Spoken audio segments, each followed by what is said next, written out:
السلام علیکم۔ آج آپ سب کو زحمت دی ہے۔ سب سے پہلے تو آپ کا شکریہ کہ آپ نے جو حالیہ بجٹ پاس ہوا ہے اس میں پوری دل جمی کے ساتھ آپ نے کارروائی میں حصہ لیا اور بجٹ کو آپ نے بڑی محنت سے منظور کروایا۔ اس حوالے سے میں یہ کہنا چاہتا ہوں کہ پچھلے دور میں 2022-23 کے دور میں ہم نے میاں نواز شریف کی قیادت میں اور جو ہماری اتحادی پارٹیوں کے سربراہ تھے سب نے مل کر ہم نے ریاست کو بچایا اور سیاست کو ہم نے داؤ پہ لگایا۔ اور اگر ہم نے ریاست کو نہ بچایا ہوتا تو پھر کہاں کا بجٹ اور کہاں کی سیاست؟ تو اللہ تعالیٰ کا لاکھ لاکھ شکر ہے کہ وہ مرحلہ وہ گزر گیا اور پاکستان ڈیفالٹ ہونے سے بچ گیا۔ اور آپ نے دیکھا کہ اس سے پچھلے دور میں سیاست کو چمکانے کے لیے کس طرح کے بڑے بڑے بول بولے گئے، وعدے وعید کیے گئے۔ مثال کو خوشحالی کے راستے لے کے جانا ہے، اگر ہم نے کشکول توڑنا ہے، اگر ہم نے قرضوں کی زندگی سے نجات حاصل کرنی ہے تو واحد طریقہ کہ ہم خلوص دل سے اور ایمانداری سے اور اللہ سے ڈرتے ہوئے ہم دن رات محنت کریں اور شبانہ روز محنت کریں، اور جن طبقات نے جنہوں نے پاکستان سے بے پناہ فائدے حاصل کیے ہیں وہ پاکستان کو اس کا حق واپس لوٹائیں۔ اور جہاں تک میری ذمہ داری ہے، آپ نے مجھے نواز شریف کی تجویز پر اللہ تعالیٰ کے فضل و کرم سے مجھے آپ نے منتخب کیا۔ میں آپ سے وعدہ کرتا ہوں اپنی کابینہ کے جو قابل احترام ممبرز کی حوالے سے کہ انشاءاللہ ہم اپنی جان لڑائیں گے، کوئی رتی برابر بھی کوئی کسر نہیں چھوڑیں گے انشاءاللہ، اور دن رات پسینہ بہائیں گے اور پاکستان کو آگے لے کر جائیں گے اور ان تمام مشکلات سے نجات حاصل کروائیں گے۔ اس کے لیے دن رات ہم کاوشیں کر رہے ہیں۔ ہماری جو زراعت ہے اس میں بے پناہ اس میں ترقی کی گنجائش ہے، آئی ٹی کے اوپر بے پناہ ترقی کی گنجائش ہے، معدنیات میں بے پناہ ترقی کی گنجائش ہے۔ یہ وہ سارے معاملات ہیں۔ کیا باقی قوموں جنہوں نے ترقی کی ہے وہ کوئی آسمان سے اترے ہیں؟ اللہ تعالیٰ نے یہ سامنے جو لوگ بیٹھے ہیں پورے پاکستان میں، بینکرز ہوں، سیاستدان ہوں، بیوروکریٹس ہوں، افسران ہوں، ٹیچرز ہوں، ڈاکٹرز ہوں، انجینئرز ہوں، سپاہی ہو، جج ہو، وکیل ہو، میں سمجھتا ہوں کہ ایک کسان ہو، بے پناہ صلاحیتیں دی ہیں اور بے پناہ مہربانی کی رب تعالیٰ نے اپنے وسائل جو ہم پر نچھاور کیے ہیں۔ یہ ہماری بدقسمتی ہے کہ ہم نے ان وسائل سے ہم نے کام نہیں لیا، ان کو بروکار نہیں لے کے آئے۔ لیکن انگریزی میں کہتے ہیں کہ it is never too late. آج بھی اگر ہم فیصلہ کر لیں، ہم اپنی کمر کس لیں تو یقین کریں کہ انشاءاللہ پھر کوئی مشکل راستے میں رکاوٹ نہیں بنے گی۔ دریا، پہاڑ، سمندر عبور کریں گے۔ شرط یہ ہے کہ مسافر شب کو اٹھتا ہے جو جانا دور ہوتا ہے۔ اگر پی آئی اے کی فلائٹ آپ نے پکڑنی ہے صبح 7 بجے تو پھر صبح 4 بجے اٹھنا پڑتا ہے، تیاری کرنی پڑتی، نماز پڑھ کے اپنے نہا دھو کے پھر ایئرپورٹ جاتے ہیں۔ اور اگر 7 بجے فلائٹ اور 6:45 بجے گھر سے نکلیں گے تو کون آپ کا انتظار کرے گا؟ وقت کسی کا انتظار نہیں کرتا۔ Time and tide wait for none. تو اس لیے میں سمجھتا ہوں کہ ہمیں مل کر اس قوم کی ہمیں حالت بدلنی ہے، اور یہ ممکن ہے، مشکل ضرور ہے، ناممکن نہیں ہے بالکل۔ تو میں اس حوالے سے یہ کہنا چاہتا ہوں کہ آئندہ جو جو فزیکل اسپیس ہم حاصل کریں گے انفورسمنٹ کے ذریعے، یہ جو میں نے ابھی آپ کو بڑے بڑے جو سوراخ بتائیں، سوراخ جو بوری میں سوراخ ہوتا ہے، جتنا آپ گندم ڈالیں وہ نکلتی جاتی ہے سوراخ سے، وہ سوراخ جو ہے بند کریں گے، اربوں خربوں قوم کے واپس لے کے آئیں گے، ایمانداری اور ذمہ داری سے ان کو خرچ کریں گے، تو انشاءاللہ اس قوم کے زخموں پر نہ صرف آپ مرہم رکھیں گے، یہ ایک بڑی توانا اور عظیم قوم بن جائے گی۔ تو میں اس حوالے سے آپ کو میں یہاں پر دعوت دی، اور میں شکریہ ادا کرتا ہوں ڈپٹی پرائم منسٹر صاحب کا، جناب فائنانس منسٹر صاحب کا، جناب پاور منسٹر صاحب کا، جناب ڈیفنس منسٹر صاحب کا، جناب پلاننگ منسٹر صاحب کا، اور جو سامنے میرے بہت قابل احترام وزرائے کرام بیٹھے ہیں، اور تمام آپ ساتھیوں کا کہ جو اس معاملے میں پوری معاونت کر رہے ہیں اور مدد کر رہے ہیں۔ تو اس حوالے سے میں یہ کہنا چاہتا ہوں کہ جو وقت گزرے گا انشاءاللہ حالات بدلیں گے، بہتری آئے گی، اور پاکستان اپنا کھویا مقام حاصل کرے گا انشاءاللہ۔ آپ کا بہت شکریہ۔ اگر اب اس حوالے سے کوئی آپ میں سے بات کرنا چاہتا ہے تو میں حاضر ہوں۔ جی محترمہ، فرمائیے۔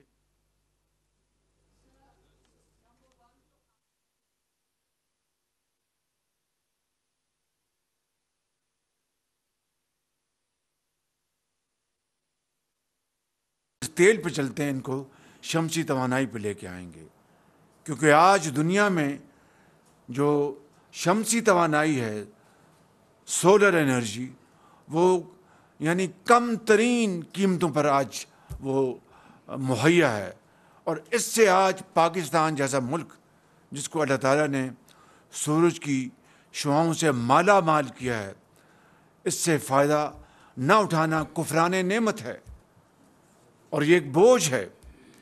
تو میں سمجھتا ہوں کہ اب ہم اس کی طرف بڑی تیزی سے آگے بڑھ رہے ہیں۔ اس بجٹ میں یقیناً ٹیکسز لگے ہیں، اور جو اشرافیہ ہے، جو امراء ہیں، ان کے اوپر ٹیکس بعض نئے ایریاز میں پہلی مرتبہ لگا ہے۔ مثال کے طور پر جو یہ زمین کے لینڈ ڈیولپمنٹ کے جو کاروبار کرتے ہیں اور اس میں سرمایہ کاری کرتے ہیں، وہ سرمایہ کاری نہ وہاں پر وہ سارا سال وہ سرمایہ کاری رہتی ہے، اور زمین کی قیمتیں بڑھتی رہتی ہیں، اور وہ بیٹھے بٹھائے منافع ہوتا ہے، نہ کوئی پروڈکشن پیداوار، نہ ملازمتیں، نہ کچھ اور پھر منافع کما کر کہاں لے جاتے ہیں میں اس تفصیل میں نہیں جانا چاہتا۔ تو اس کے اوپر ہم نے ٹیکس لگایا ہے، جس کے نتیجے میں تقریباً 100 ارب روپے آمدن کی توقع ہے۔ مگر اسی حوالے سے جو سیلریڈ کلاس ہے اس کے اوپر بھی ٹیکس لگا ہے، جس کے اوپر ایک انہوں نے جائز طور پر انہوں نے ایک اپنا احتجاج کیا ہے۔ انہوں نے کہا کہ کیا بس ہم ہی لوگ رہ گئے ہیں ٹیکس دینے کے لیے، جن کے پاس بے پناہ وسائل ہیں اور وہ کروڑوں اربوں ڈالر لے جاتے ہیں، ان کے بارے میں کبھی کسی حکومت نے سوچا؟ تو میں سمجھتا ہوں کہ پہلی مرتبہ جو پراپرٹی کے اوپر جو ٹیکس لگایا ہے، جو کہ ان کو کیا کہتے ہیں، ریل اسٹیٹ بزنس، یہ فرسٹ ٹائم ان کے اوپر ٹیکس لگایا گیا ہے۔ میرے نزدیک ابھی اور لگنا چاہیے تھا، لیکن انشاءاللہ اگلے سال ہم اس کی اور تیاری کریں گے، کیونکہ یہ وہ ریل اسٹیٹ کا بزنس ہے جہاں پر یعنی یہ کہہ دینا 40 جناب صنعتیں جو ہیں وہ اس پہ اپنا عمل پیرا ہوتی ہیں، سیمنٹ لگتا ہے اور بجلی لگتی ہے، اسٹیل لگتا ہے، فلاں ہوتا ہے، لکڑی لگتی ہے۔ بھائی پھر کریں، ڈیولپ کریں۔ آپ تو زمین رکھ کر اس کے اوپر سٹہ بازی کرتے ہیں، اور بیٹھے بٹھائے زمینوں کی قیمتیں دگنی تگنی ہوتی ہیں۔ اس کے نتیجے میں یہ سیلڈ کلاس جو ہے اس کے اوپر ٹیکس لگا تو ان کا یقیناً، اور پھر جو بجلی کے جو نرخ ہیں ان کی ری بیسنگ ہوئی ہے. میں اس کی تفصیل میں نہیں جاؤں گا، اگر ضرورت پڑے گی تو میں یہاں پر پاور منسٹر موجود ہیں اور سیکرٹری پاور بھی موجود ہیں، فائنانس منسٹر موجود ہیں، ایم ایس ہیں، سیکرٹری ایف ایس، وہ اس کو مزید تفصیل بیان کر سکتے ہیں. تو انہوں نے یقیناً جو سب سے نیچے جن کو ہم پروٹیکٹڈ کہتے ہیں سیگمنٹس، جو کہ سب سے کم غریب لوگ، عام آدمی بجلی کا جو بل 100 یونٹ یا 200 یونٹ دیتے ہیں، ان کو ہم پروٹیکٹڈ سیگمنٹس کہتے ہیں. ان کے بھی نرخ بڑھے تو یقیناً پورے ملک میں ایک صدائے احتجاج بلند ہوئی. اور ان کا یہ یقیناً ان کا یہ غصہ، ان کا احتجاج جائز ہے. مگر جس طرح میں نے آپ کو کہا کہ ہم نے اپنے جو شراکت دار ہیں اس پروگرام میں، پہلے ہم نے معاش کو استحکام دلانا ہے، پھر ہم نے معاشی ترقی اور خوشحالی کی طرف آگے بڑھنا ہے. تو ان کے ساتھ بھی ہمارے ہم نے چیزیں طے کی تھیں، اور ہم ان میں نہیں کہ ہم بات کر کے بدل جائیں اور پھر اپنی سیاست کریں. چنانچہ اپنے پاکستان کے ان کروڑوں صارفین، یہ ایک نہیں ہے، حنیف عباسی صاحب ذرا توجہ دیں، یہ ایک نہیں ہے، یہ 2.5 کروڑ صارفین ہیں، 2.5 کروڑ صارفین. اور لغاری صاحب یہ کتنی پرسنٹ بنتی ہے ہاؤس ہولڈس کی؟ نہیں زیادہ ہے، 58. جی دیٹس رائٹ، جی ڈومیسٹک کی بات کر رہے ہیں، یعنی میں جو گھریلو میں صارفین کی بات کر رہا ہوں. گھریلو صارفین جو ہیں وہ 94% اس سے فیض یاب ہوں گے جو آج میں اعلان کرنے والا ہوں. 94%. مگر بات صاف کرنی چاہیے، غلط بات نہیں کرنی چاہیے قوم سے، نہ ہم نے پہلے کبھی کی، نہ انشاءاللہ کبھی کریں گے. یہی نواز شریف نے ہمیں سکھایا ہے. یہ جو گھریلو صارفین ہیں 94%، ان میں 200 یونٹس تک ہم ان کو رعایت دے رہے ہیں 3 مہینے کے لیے، جولائی، اگست، سپٹمبر. اور پھر اکتوبر میں موسم بہتر ہو جاتا ہے تو یقیناً یہ بجلی کی جو استعمال ہے وہ بھی کم ہوتا ہے. اور اس 3 مہینے کی جو ہم اپنے عام شہری، عام صارف جو ہے، یہ جس طرح میں نے کہا کہ یہ 2.5 کروڑ یہ کنزیومرز ہیں، ہاؤس ہولڈز ہیں، 94%، اس کے اوپر 50 ارب روپے کی رقم خرچ ہوگی. 50 ارب روپے. اور اس میں کراچی الیکٹرک سپلائی کارپوریشن بھی شامل ہے. تو یہ ہم نے 50 ارب روپے اپنے ڈیولپمنٹ فنڈ سے نکالا ہے. ماضی کی طرح وعدہ کر کے کسی کو دھوکہ نہیں دیا، عوام کا بھی خیال رکھا، غریب عوام کا، عام آدمی کا. اور جن کے ساتھ ہم نے یہ معاہدہ کر کے آگے چلنا ہے ان کو بھی پوری طرح آن بورڈ رکھا، ان کے ساتھ کوئی وعدہ خلافی نہیں کہی، ان کو بتایا کہ ہم یہ کرنے جا رہے ہیں. اور فنڈز کا بھی بجٹ سے نکال کے اس کا انتظام کیا ہے. یہ نہیں کہ سیاست چمکانے کے لیے ریاست کو برباد کرنے کا جو وہ نسخہ تھا 2021 اور 22 کا، کہ جناب تیل دنیا میں آسمان سے باتیں کر رہا ہے اور قیمتیں کم کر دیں، اور خزانے میں اس کا نہ کوئی بجٹ، نہ کوئی دھیلا رکھا گیا، اور اس طرح ریاست کو تباہ کیا گیا. اور اللہ کے فضل سے آ کے ہمیں اللہ تعالیٰ نے توفیق دی کہ ریاست کو ہم نے ڈیفالٹ ہونے سے بچایا، اور سیاست کو ہم نے تباہ کیا. ہمیں اس سے کوئی اس کا دکھ نہیں ہے. تو آج ہم نے یہ 50 ارب روپے ہم نے مختص کیے ہیں. اور 94% جو ہاؤس ہولڈز ہیں یا گھریلو صارفین ہیں ان کو اس کا فائدہ پہنچے گا. 4 روپے سے لے کے 7 روپے فی یونٹ، 4 روپے سے لے کے 7 روپے فی یونٹ. اور اس سے انشاءاللہ میں سمجھتا ہوں کہ جو جائز ایک مطالبہ ہے عام آدمی کا، وہ انشاءاللہ پورا ہوگا۔ اب سوال یہ پیدا ہوتا ہے کہ اس کے بعد کیا ہوگا؟ یقیناً موسم بدلے گا، شدید گرمی کی جو اس کا تپش ہے، دیکھیے بجٹ جو ہماری ایک ضرورت تھی ملک کی کہ ہمیں آئی ایم ایف کے ساتھ پروگرام کرنا تھا، اگر اس کے بغیر کر سکتے تو میں آخری شخص ہوتا کہ ہم کہتا کہ آئی ایم ایف کے ساتھ ہمیں یہ کرنا ہے۔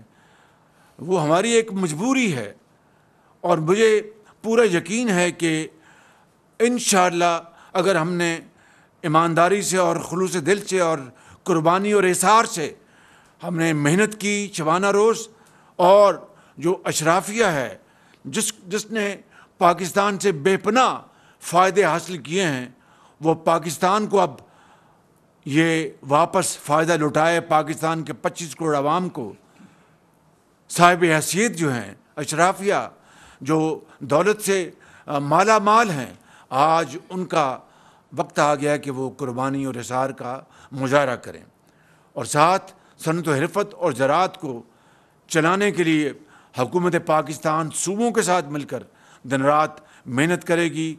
بچت ہم کریں گے، ڈاؤن سائزنگ کا پروگرام شروع ہو چکا ہے، اور میں خود نگرانی کر رہا ہوں ان تمام اہم شعبوں کی۔ F B R Federal Board of Revenue کی 100% ڈیجیٹائزیشن ہو رہی ہے۔ پرسوں میں کراچی میں تھا، وہاں پر سارے حالات سے آگاہی حاصل کی۔ اب آپ کو ایک مثال بتاتا ہوں، پاکستان کے اندر جو امپورٹس ہوتی ہیں یا ایکسپورٹس ہوتی ہیں، سالانہ $5 ارب کا فریٹ، یعنی بحری جہازوں کا کرایہ کہہ لیں عام زبان میں، $5 ارب خرچ کیا جاتا ہے۔ $5 ارب۔ یہ آپ سن کر آپ کو بہت حیرانگی بھی ہوگی اور آپ کی طبیعت بھی خراب ہوگی، لیکن بات یہ ایسی ہے کہ $5 ارب کا فریٹ سالانہ خرچ کیا جاتا ہے امپورٹس اور ایکسپورٹس کے اوپر، جو مایا ناز Pakistan national shipping corporation PNSC کے پاس صرف 12 جہاز ہیں۔ ان کی سال کی جو خالی تنخواہیں ہیں وہ $5 ارب ہیں۔ $5 ارب، یعنی فی جہاز کہہ لیجئے 48 کروڑ روپیہ آتا ہے یا 47 کروڑ روپیہ، اور صرف 12 جہاز۔ اب بتائیے کہ اگر ہم $5 ارب ہم ادا کر رہے ہیں اور ہمارے پاس جہاز ہیں، بنگلہ دیش کے پاس کئی سو جہاز ہیں، اور دوسرے ممالک کے پاس کئی سو بحری جہاز ہیں، ہزاروں میں، اور وہ خود وہ کرایہ جو ہے کماتے ہیں، ایکسپورٹس بھی کرتے ہیں، امپورٹس بھی کرتے ہیں۔ یہاں پر ہم $5 ارب ہم ادا کر رہے ہیں، اور اپنی ہماری فلیٹ کوئی نہیں ہے، اور تنخواہ جو ہے وہ $5 ارب سال کی۔ یہ ہے وہ ایک بدقسمتی سے ہماری شومی قسمت ہے کہ جو ملک کے ہر کونے کونے میں آج وہ دیمک کی طرح چاٹ رہی ہے۔ اس کا ہم نے علاج کرنا ہے، فوری طور پر علاج کرنا ہے۔ میں کہہ یہ رہا ہوں کہ مشکلات ہیں، مسائل ہیں، چیلنجز ہیں، لیکن اگر اس کی تدبیر کرنی ہو، حل نکالنا ہو، تو اللہ تعالیٰ سے دعا کر کے ہمت کرے انسان، تو کوئی مشکل نہیں رہ جاتی۔ تو میں سمجھتا ہوں کہ آج جہاں پر ہم نے یہ 50 ارب روپے سے یہ 3 مہینے کا اپنے غریب بجلی کے صارفین جو 92% ہے، 92% ہیں گھریلو صارفین، ان کو یہ ریلیف دیا جا رہا ہے۔ آئندہ کے لیے ریلیف کا ایک ہی طریقہ ہے اور کوئی طریقہ نہیں کہ جو کرپشن کی نظر اربوں کھربوں ہو رہے ہیں وہ کرپشن بند کی جائے۔ ابھی ایک ہفتہ پہلے ایک مقتدر ادارے نے ہمیں بتایا کہ صرف کراچی کی بندرگاہ پر سالانہ 1200 ارب روپے کی امپورٹ ٹیکسز چوری ہو رہے ہیں۔ اس لیے میں پرسوں وہاں پر تھا، اب میں نے FBR کی میٹنگ پھر رکھی ہے۔ 1200 ارب روپے کی چوری وہاں پر ہو رہی ہے، کراچی کی بندرگاہ پر وہ ہماری جو امپورٹس ایکسپورٹس کے اوپر جو ڈیوٹیز ہیں، مینلی امپورٹس کے اوپر، یہ اس سے ہٹ کر ہے جو میں نے آپ کو بتایا تھا کہ 2700 ارب روپے کے کلیمز وہ ٹریبونلز اور ہائر لیول پر عدالتوں میں کئی سالوں اور دہائیوں سے پڑے ہوئے ہیں، اور دونوں طرف کے جو پارٹیزیں ملی ہوئی ہیں اور قوم کا یعنی تیل نکالا جا رہا ہے۔ یہ ہیں وہ بڑے بڑے چیلنجز، یہ ہیں وہ پیراسائٹس جس نے پاکستان کے جسم کو لہو لہان کر دیا ہے۔ ان کے اندر پاکستان میں کرپشن کا خاتمہ ہو جائے گا۔ کرپشن کا خاتمہ تو دور کی بات، کرپشن کے اتنے بڑے اسکینڈل آئے جو سب آپ کے سامنے ہیں۔ چینی اور گندم کو پہلے ایکسپورٹ کیا گیا، پھر بعد میں امپورٹ کیا گیا،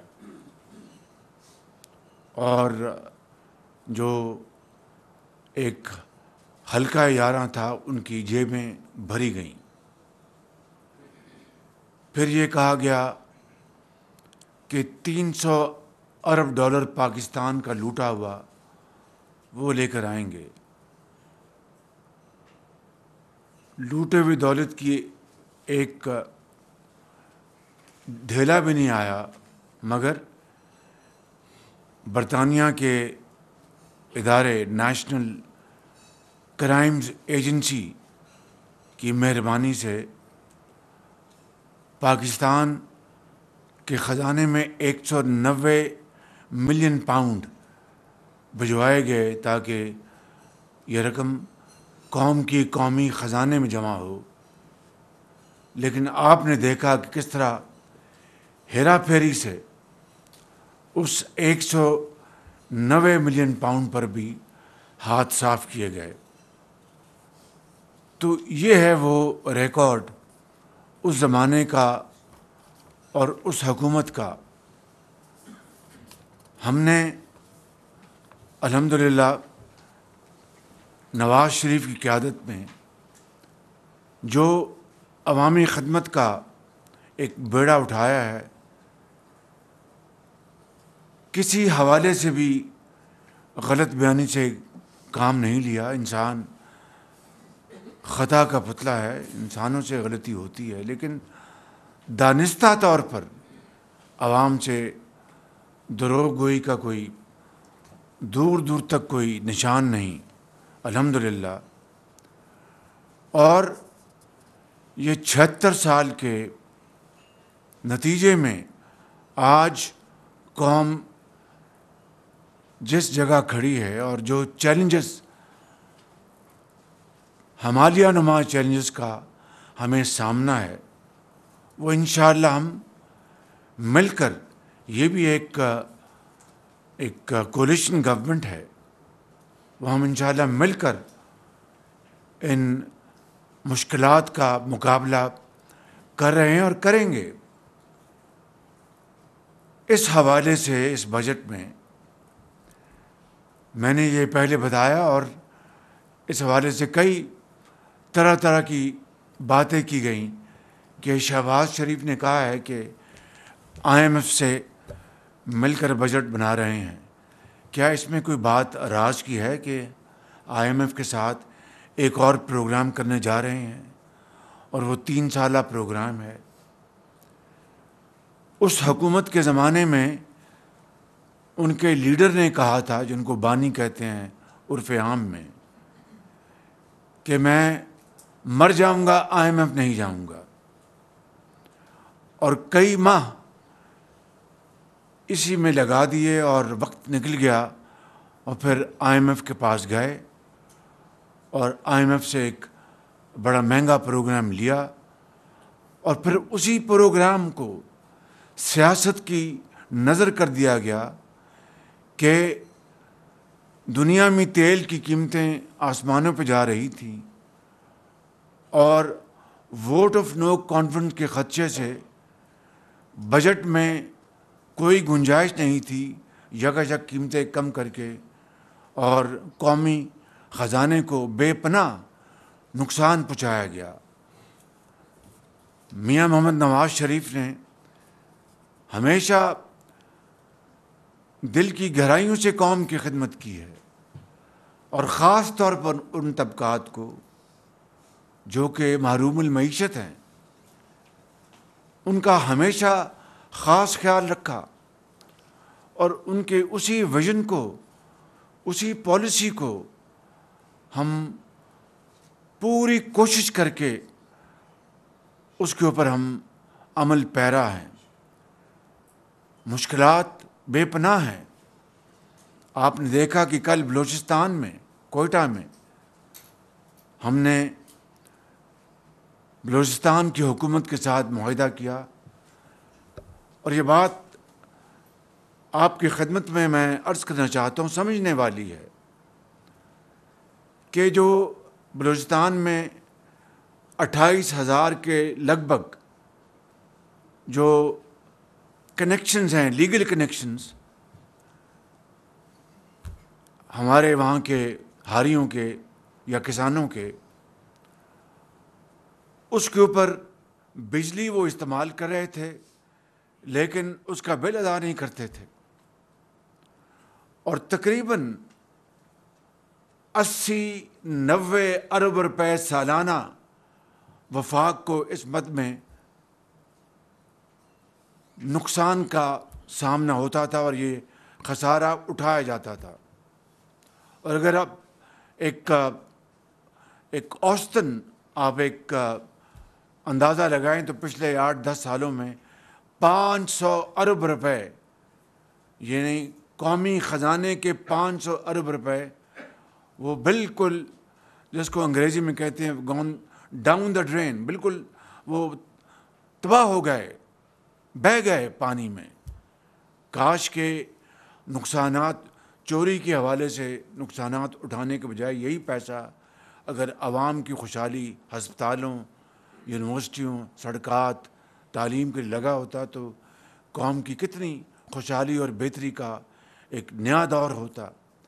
تو کل ہم نے اس باب کو ختم کیا، اور وفاق نے اور بلوچستان کی حکومت نے مل کر ان 28,000 ٹیوب ویل کنیکشن کو کاٹنے کا فیصلہ کیا، اور ان کو شمسی توانائی سے چلانے کا ایک منصوبہ بنایا گیا، جس کے اوپر 55 ارب روپے خرچ ہوں گے، اور 70% وفاق برداشت کرے گا اور 30% بلوچستان کی حکومت برداشت کرے گی۔ نتیجتاً سالانہ جو 70، 80 یا 90 ارب روپیہ خسارہ ہوتا تھا اور وفاقی یعنی قومی خزانہ برداشت کرتا تھا، وہ ختم ہو جائے گا ہمیشہ کے لیے، اور سستی بجلی، شمسی توانائی وہ پیدا ہوگی، اور کسان کی جو لاگت ہے اس میں بے پناہ کمی آئے گی۔